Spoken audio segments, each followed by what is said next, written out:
So what are we doing today? Well, I'm just wrapping up building the protein stand for the cows.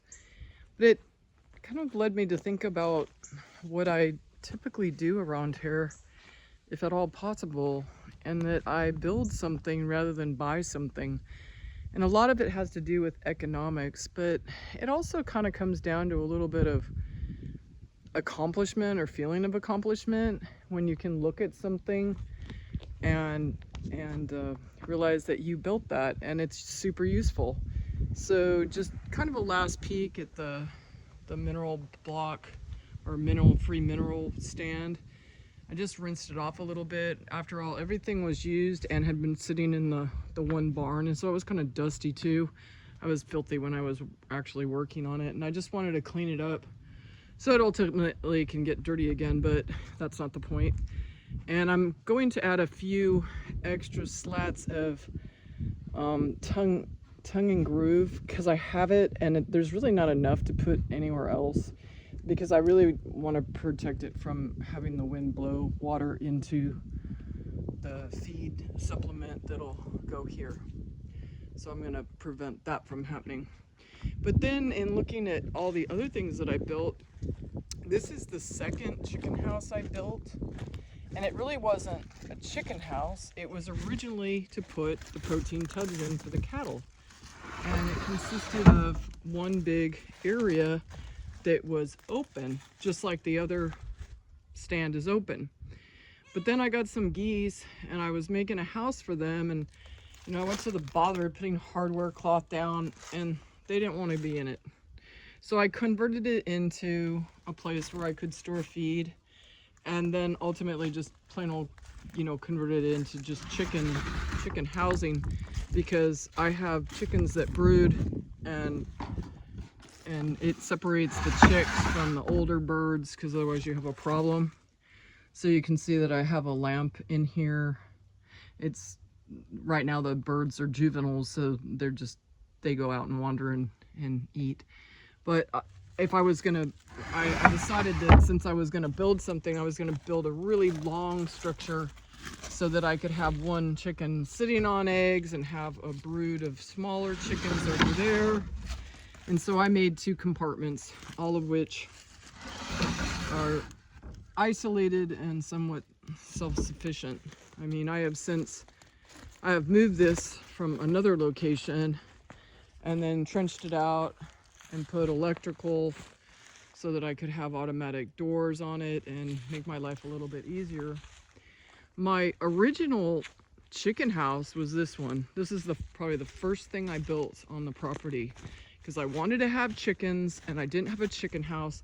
And I remember thinking like 11 years ago, I'm like, $150 for a kind of particle board chicken house? That seemed ridiculous to me. I didn't have very much lumber back then. I mean, I wasn't like stockpiling anything. As a matter of fact, this roof is an R panel. It's paneling I actually dragged paneling from Arizona to here that was on the top. It was the roof of an old barn that I had taken down. I was about ready to fall down. I was overseas at the time, so I just paid someone to take it down. Again, with the automatic chicken door, and I got away from batteries. I just plug it in now. But I had never ever built a chicken house, and this is what I came up with, and I was all proud of it because Pinterest was, kind of like a new thing sort of back then. And this is homage to my big German Shepherd dog, Tony Girl. And it's all dirty, so don't pay attention. Usually it's really clean, but I'm waiting for fall when the leaves come down and all the nesting boxes for winter will be totally full with clean leaves for insulation for the winter. So those are pretty much the outbuildings that I made. And then gardening here in Texas is very difficult. It's actually harder than even Arizona. I have clay soil and I've really struggled to get my fruit trees producing. I won't give up, but I'm not very successful, and where I am successful, the squirrels carry the stuff away when it's green. It's so disappointing. But anyway, it's part of the struggle, because when you do get that one thing, you're so happy. you feel like you won the lottery when something actually produces. So it's all just a big learning curve. And so what I'm doing now is I'm walking down to the third garden. And I started the other gardens. There was a huge erosion problem, so I just put up some railroad ties, and I started with like a 1/4 inch of the dirt or soil, and then built and built and built on that.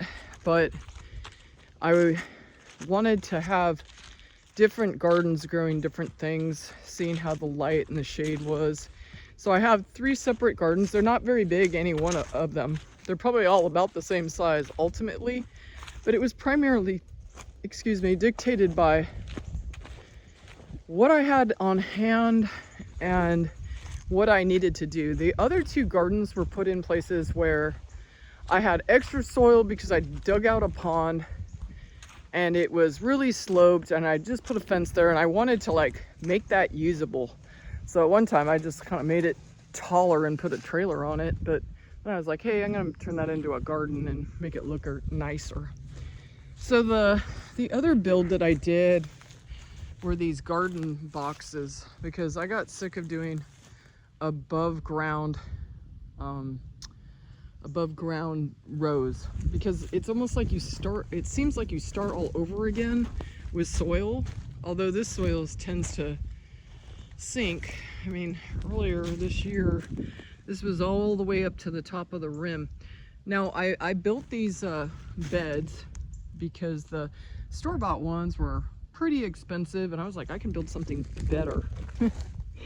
And what this is, it was almost complete. This is basically the loading box, or in which loaders for the front end loaders for tractors come in. But I shortened it down because as tall as it was, it'd take up even more dirt. And trust me, it was difficult to fill these up. I mean, I used the tractor to put in hardwood chips in every single one of these, and I did it more than one time, and then I threw manure on that, and it's like, I don't know, it seems like a never-ending process. But anyway, used some of it was new, but I kind of bartered for it. So anyway, I put our panel on it. It seems to hold just fine, and because you can see that the beds are being used, and everything looks totally wilted right now. It'll perk up, but it's August in Texas, and horrible. And so, obviously I planted gourds, and these are for martins. I want to do martin houses. And then I planted loofah as well, which I confused with a cucumber. And I went to go into the cucumber, and I was like, oh, this is a loofah gourd. So now I know the difference. The loofahs are the darker hanging long vegetable, and my cucumber was right here, so I was confused apparently, but it was a super light green, so now I know. But anyway, so these beds I constructed because I just didn't want to, spend the money. They were really expensive, even on like Temu or something. And those beds that I bought, even though they came with stainless steel wing nuts and stainless steel, the actual enamel on the metal is, I can already see rust. So, less than ideal. But I wanted to try it. And so as you can see, I built quite a few of these boxes. I didn't even use these yet. I was still in the process of filling them, and will continue to fill them. But this, this putting up the cattle panel, this cattle panel has quite a bit of weight on it, obviously, because it's tilting it, but it doesn't matter. The plants grow on it. And that one over there just has a cucumber, which the cows had eaten. It was about where it is now when they ate it. And then obviously I have some asparagus, first year asparagus, so I don't get to touch that for another couple of years. But I wanted to have more of a kind of mixture of a perennial beds with annuals planted amongst them, and that seems to have worked fine. So anyway, those are 4 structures that I built out of, well, I'm going to say out of need. and out of the fact that I wanted to be economical, and I had the ability to do it. Or at least I thought I had the ability to do it, and I wound up doing it. So I hope this inspires you to try to build something. If you have some extra material and you have a want or a need for something, whatever that something may be. Anyway, y'all have a good afternoon, and see you soon. Bye.